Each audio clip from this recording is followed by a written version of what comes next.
umaga ulit sa inyong lahat at andito na naman si Uncle Dean para sa panibagong kwento. At ang pag-uusapan natin ngayon ay tungkol naman sa beans. Ayan.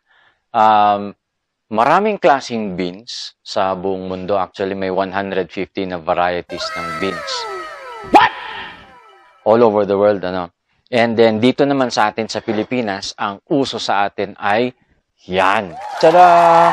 Ang ating Baguio beans at ang ating tinatawag na utong or string beans. Okay, well, dito sa area ng Ilocano region, Ilocano speaking areas, ang tawag namin dito ay utong. Okay? Tawag naman namin dito ay Baguio beans. Bakit? Siyempre, galing daw siya ng Baguio. But, ang totoo niyan, ang mga beans na ito ay tanim galing sa Benguet. So, dapat ang tawag natin dito ay Benguet beans. But regardless, ano ba yung natutulong ng beans sa katawan? Actually, ang dami-daming health benefits ng beans. At isa sa mga ito ay napakataas ng fiber content ng beans. At the same time, low calorie, low fat din siya. O, di ba?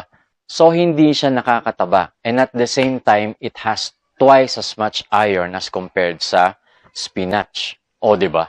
And if you are struggling from anemia, or mababa yung metabolism ninyo, or mababa yung energy level ninyo, advisable na kumain po tayo ng beans para mapalakas yung ating energy sa katawan.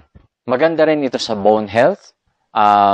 Ginagamit din ito na pang-detoxify ng ating katawan and at the same time pang-palakas ng ating immune system. So yan, ine-encourage ko ang ating mga kabataan, ang ating mga kaanakan, ang ating mga pamangkin para tangkilikin ng ating sariling beans.